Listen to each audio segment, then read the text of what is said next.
So Milagros has some of the pieces here, and she's wearing an Ice Resin piece. Yes. So I just, it's really nice. Yeah. So I love, are you guys mostly paper? Is there anyone looking for jewelry, a jewelry program? I think we're mostly press. Oh, press. Oh, good. You guys are the press group. Okay, good. Well, then I'm just going to talk all about it. I see why you were filming. Okay. So I'm Susan Lenart Kazmer. I developed Ice Resin. I'm a jeweler. I have been an artist and a jeweler my whole life. It's like sometimes I think, what am I, what if I want to change? And then I'm like, I don't even know what else I could do, I actually was just invited to do Milan Fashion Week at the end of February with my work. I work with patinas and talisman and silver and resin in all of my work.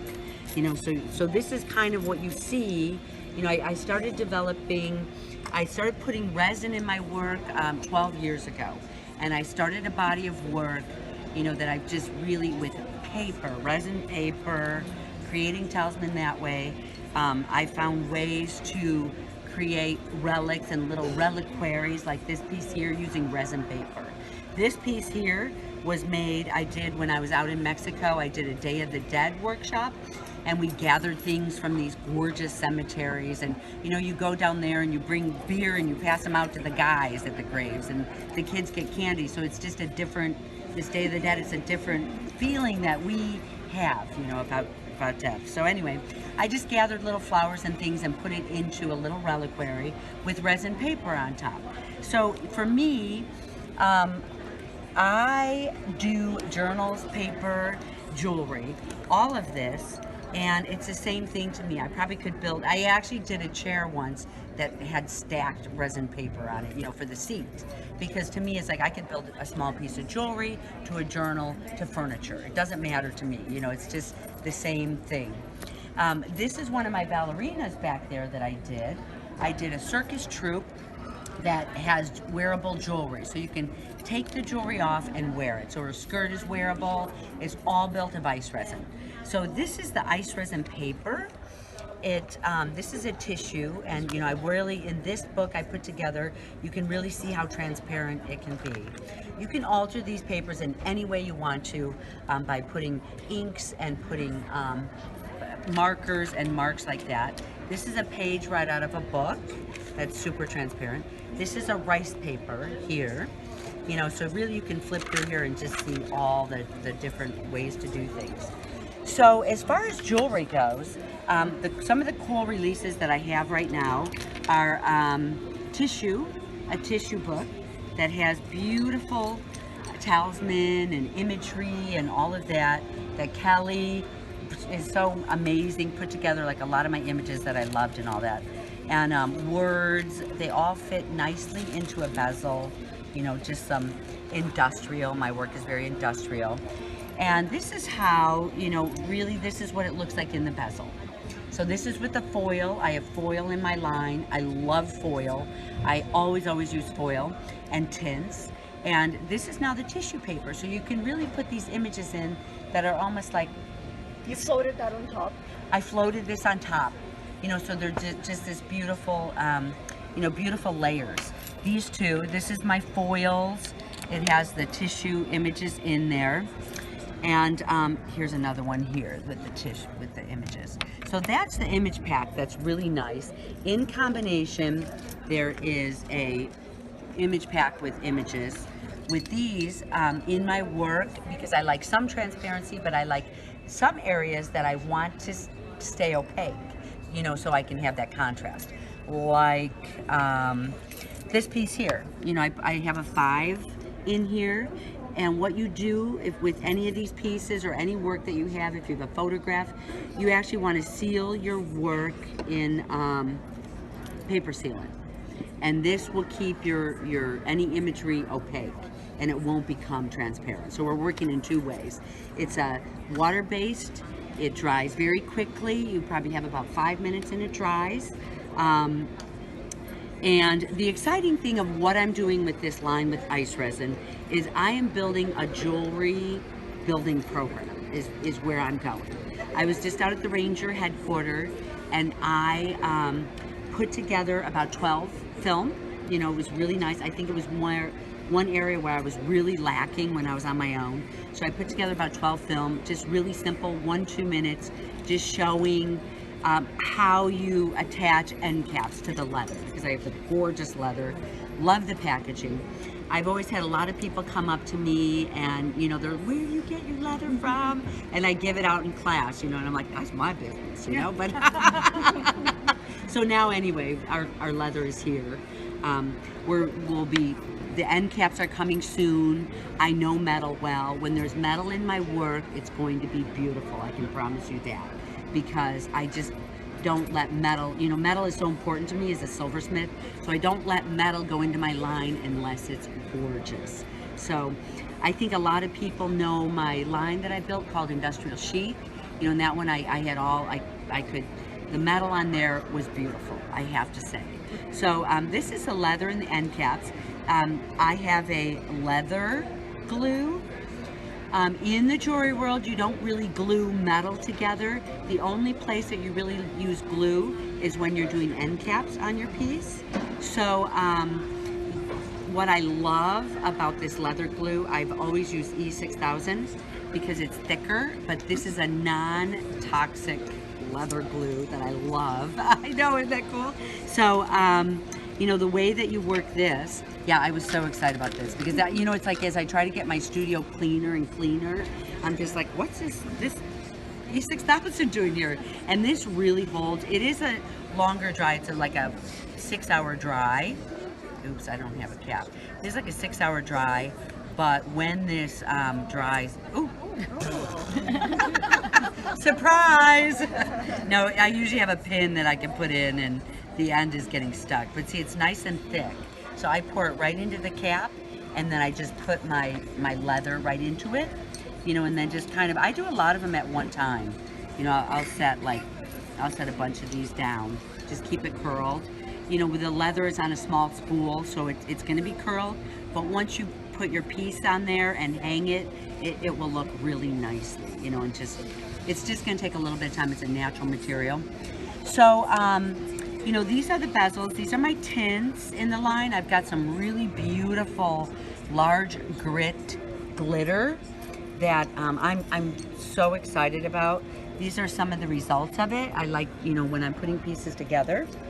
In my work right now, I started doing, this is a look that is really popular, is just really kind of layering pieces together. You know, so I'm putting a couple bezels out here.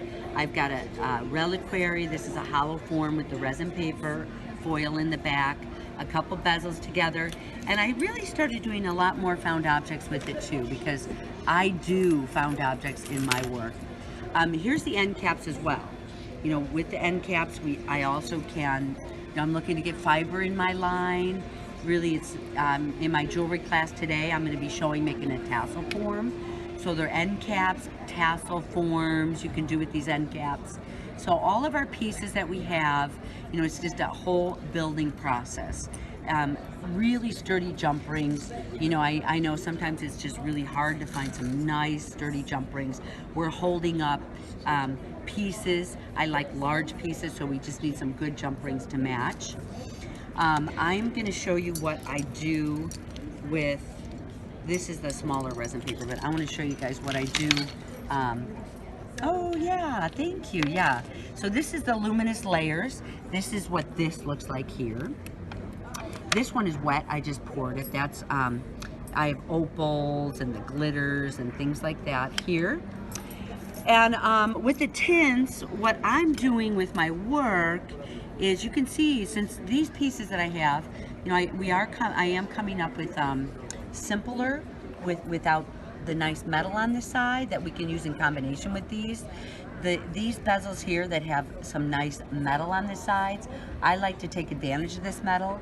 You know, it ends up really being kind of the star of the show, and then it'll be nice to have the combination of simpler ones as well.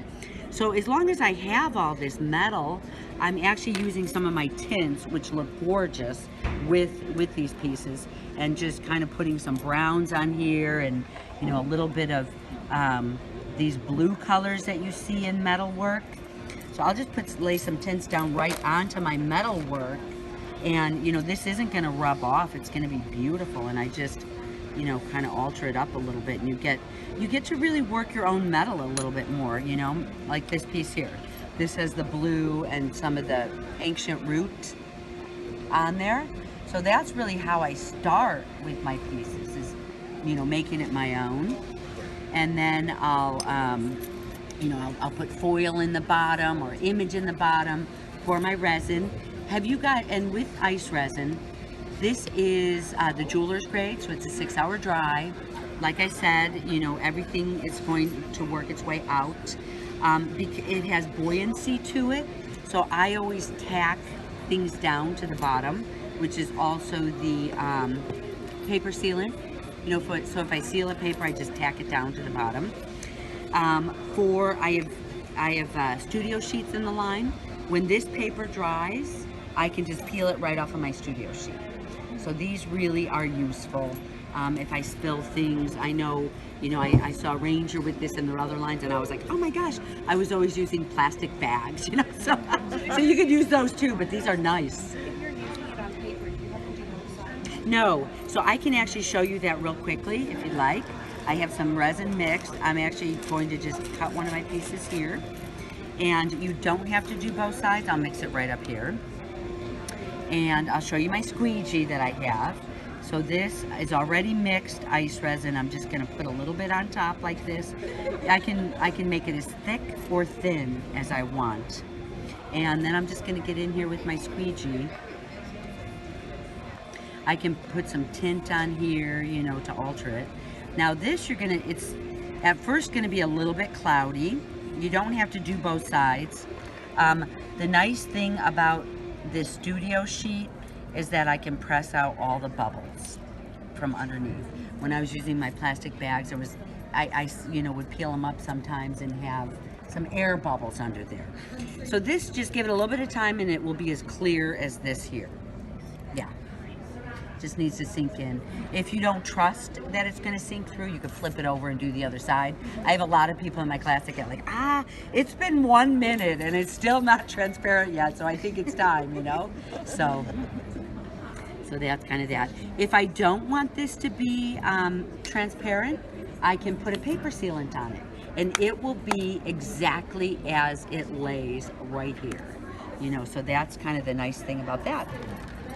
So, so with my glitters, I'll just show you real quick with the glitters is, you know, how I'm kind of building. Oh, let me put it inside here too. You know, so with this, I'm gonna actually do one of these drusies like that with the large grit. So here I've colored the side. I'm just gonna put a little bit of resin in the bottom. And I am going to use, silver would be pretty, but a blue might show up better. Since I have blue on the side, now I have to be careful because I dressed up for you guys and I want to get all full of resin. This is how I look in my studio. Quite impressed. Yeah, I know. I get some high heels, you know. Oh my God. Yeah, a little bright lipstick, of course. So this, you know, usually I'll do this on a card. Any of the overflow you'll be able to just kind of pick up and use again, the overflow. You know, and then I kind of just get in here and make sure it's tacked down. I usually keep it pretty low if I have it exposed, you know, or you can actually just mix it right into your bezel. And I'll show you guys, let me show this one here. This is the opal. Let's see if I can get this open. Anyone have really strong hands? This one, oh, thank you, Milagro. That one doesn't want to open on me. Really? This one won't open on me either. Well, I know, that one's, I'll grab another one. Susan, on your sheet, the leftover resin, will that just peel off to clean it? This around the side, yes. Yeah, we'll This, just, once every- it's each dry, one of us- Here, you hold. Yeah. once this Each one of one us is will put dry, I some just peel it input off and into- use it again. So these aren't throwaway. You know, I really, even though I like the idea of, oh my gosh, you have to buy a cup for every mix, you know, I don't really like that we throw so much waste into the environment. So with these cups, spoons, you can wipe Pass them it out. around, maybe You know, you can do these it. you can either, I can pick it up and wipe it. See if you can open it. It's normally not like that. It's sparkly Like the wheat here. disperses. It's the opal. There's- Yes, that's there's Milagro, opal, she there's did. ocean not shards. In teaching classes, there's so many you know, for me, it's like I usually am a teacher of teachers. And there are so many talented people like Milagro who are around teaching ice resin. So if anyone is looking for a teacher, how about I grab another one? If anyone is looking for a teacher, we have, you know, there's a lot of people who do their own work. Look at how easy it is. That's probably resin. Yes, exactly. It probably is. You know, so this one I mixed up. It's just a small amount. You know, this actually, it doesn't look like anything in the containers.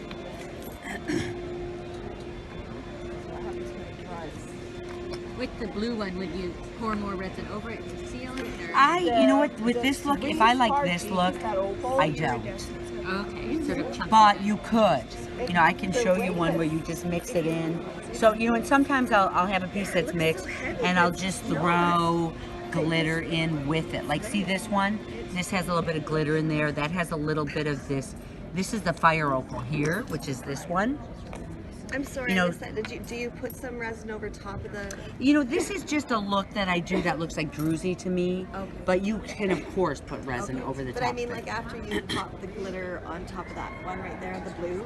Yeah, I don't usually, You don't? but you could. But you could, You okay. absolutely could. You know, and also you can, you know, these guys like Milagro, she mixes a lot of stuff in there. I mean, you can certainly put resin over. Okay. I kind of like this exposed Okay. look because it looks like a druzy, but usually I put resin over, you know, like these. Here's one with a, so actually, let me show you guys this one. What did I do with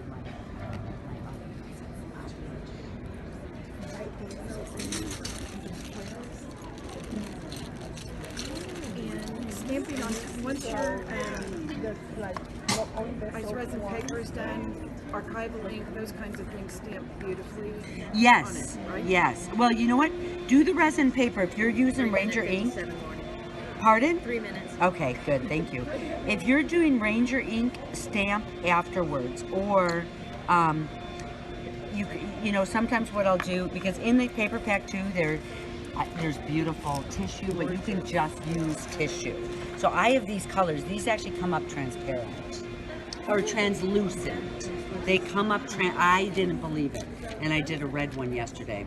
I'll have to dig it out, so I'll be here. But they come up translucent, not transparent, you know, with all the inks.